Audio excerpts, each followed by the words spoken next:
November 29, 1996. A place so secret, the government that built it swears it doesn't exist. Camp 14, North Korea, 2:47 inches the afternoon. You're looking at a boy, 14 years old. Shin Dong-hyuk. He's small, half-starved, dressed in filthy rags that hang off his bony frame, and he's standing in a crowd of thousands, forced to watch, in front of him, a wooden post. His mother is tied to it. Next to her, another post. His older brother. Guards are checking their rifles, loading bullets one by one. The sound echoes in the silent yard. Shin isn't crying. He isn't trembling. He's not even looking away. He's just watching as they prepare to execute his mother. And he feels nothing. No sadness, no guilt, no love, because Shin doesn't know what love is. He was born right here in this prison camp. He's never known anything else, and the system that raised him drilled one brutal lesson into his soul. Family will betray you. Trust no one. Survive. Alone. 3 months ago, Shin did something that led directly to this moment. An act that would haunt him for the rest of his life. Once he finally understood it was wrong, the guards raise their rifles. Shin watches. His face is a blank page. But how does a child become capable of this? To answer that, we have to go back. Back to the very beginning. Because Shin's nightmare didn't start today. It started the day he was born. 1982, Camp 14. Imagine being born in prison. Not for a crime you committed, not even for a crime your parents committed, but because your grandfather, a man you'll never meet, his parents, they didn't fall in love. Guards awarded them to each other for good behavior. That's marriage in Camp 14. They got 5 nights a year together, 5 nights to produce children who would be prisoners from their first breath. Shin's earliest memory? Hunger, a constant gnawing void. The camp rationed 600 calories a day, that's 1 Big Mac, for the entire day. Kids ate rats, insects. Once Shin found corn kernels in cow dung, washed them off, and it was the best meal he'd had in weeks. Second memory, violence. Public executions.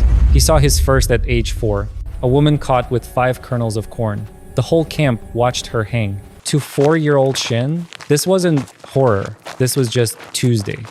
And school? Forget math, science, history. The curriculum was the 10 rules of Camp 14. Rule number 1. Any witness to an attempted escape who fails to report it will be shot immediately. They taught him to read at 8 using the warning signs on the electric fence. High voltage, touch and die. This was his entire world. Until he was 11, that's when he started noticing his mother acting strange. She was hiding food. A few kernels of corn, part of a potato. In Camp 14, hiding food is theft. Theft is death. And any prisoner who sees theft and doesn't report it, also death.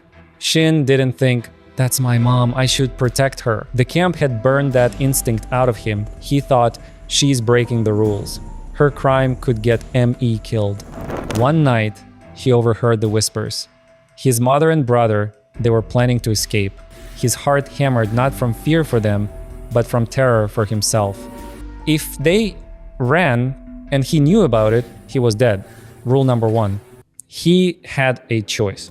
An impossible choice for an 11-year-old. Stay silent, protect his family, and risk execution or report them. Follow the rules, survive. Shin didn't hesitate. The next morning, he told the guard everything. The guard patted his head. Good boy, you did the right thing. And Shin believed him. In his world, betrayal was the right thing. It was survival. They dragged his mother and brother away. Shin watched, feeling nothing. Then, the guards grabbed him. Confusion, panic.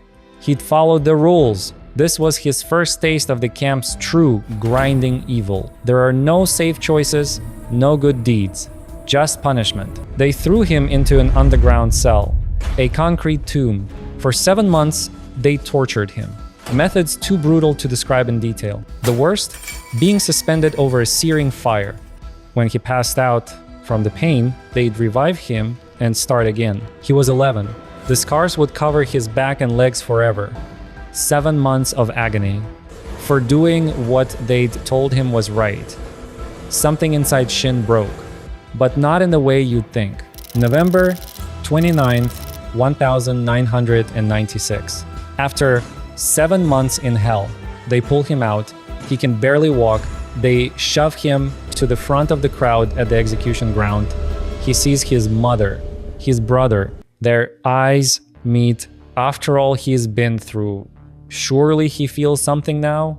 Guilt? Remorse? No. He feels anger, white-hot rage at her for trying to escape, for making him suffer. In the twisted logic of Camp 14, she wasn't his mother. She was a threat, a liability. The shots ring out. Shin watches them fall. That night, he sleeps soundly because the threat is gone. Life grinds on. For 7 more years, wake, work in the coal mines, starve, sleep, repeat, no hope, because you can't miss a world you've never seen. And then in 2003, he meets Park Yong-chol, a new prisoner. Different, he's from the outside, from Pyongyang, he's been to China, and he talks about things Shin can't even picture. But one thing cuts through the fog: food. Park describes grilled chicken, fatty pork, bowls of white rice, and he says even poor people eat like this every day. For Shin, who has thought about food every waking second of his life, this isn't a fantasy, it's a revelation. For the first time, he feels a new emotion: want. He wants out. Park has a plan: weak spots in the fence, guard patterns. They'll go in January, during the new year, when the guards are drunk and careless. January 2nd, 2005, near midnight, heavy snow, they creep to the perimeter. The electric fence hums with a deadly current. Park finds a spot, touches it, nothing. He starts climbing. He's almost over. The fence surges to life. Park's body convulses. He's stuck, dying, electrocuted. Shin is faced with another brutal choice: try to save Park and die with him, or use his friend's lifeless body as a shield. Use the current flowing through Park to ground himself as he climbs over. He makes the choice Camp 14 trained him to make. He climbs. The electricity sears his legs, but he survives. He drops to the other side. He doesn't look back. He runs. He's outside the fence, but he's not free. He's in North Korea, a shaved-headed, emaciated man with burn scars and no papers. He's a ghost, and ghosts get shot. He stumbles upon a village, hides, and in a barn he finds it. An old faded military uniform, the symbol of everything he hates. He puts it on, the pants swamp him, the jacket hangs loose. But when he walks out, a farmer sees him, the uniform. The man bows. In that moment, Shin learns a powerful lesson. In the outside world, perception is everything. The uniform is a lie, but it's a lie that makes him invisible. It gives him permission to exist. For months, he travels north. The uniform gets him nods from real soldiers. An old woman gives him soup for our brave soldiers. It tastes like ash because her kindness is for the costume, not the man inside it. He's heading for the Tumen River, the border with China, and he's collecting a new kind of weapon: bribes, cigarettes, stolen food. He knows the border guards are as hungry as he is. Winter. The river is frozen solid. Freedom is a 300-foot walk across the ice, but between him and it, armed guards with orders to shoot. Most run. Shin does something else. He walks right up to a guard. No papers, no story. Just the evidence of his hunger and theirs. He slowly pulls out his treasures: rice, vegetables, 2 precious packs of cigarettes. He holds them out.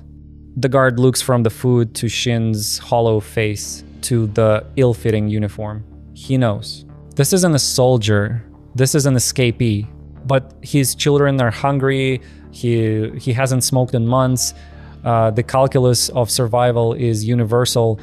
The guard takes the bribe. He doesn't ask a single question. He just points at the river, and looks away. Shin walks across the ice, slowly, deliberately. He lights one of the remaining cigarettes. He doesn't look back until he reaches the other side. The guard is still there, smoking, watching. Then he turns, goes back to his post, and decides he saw nothing at all. Shin Dong-hyuk is out. He escaped North Korea. But the real journey, the journey back to being human, to understanding what he did, what was done to him, to feeling that guilt he couldn't feel at 14, that journey is just beginning. He's free from the camp. But can he ever be free from himself?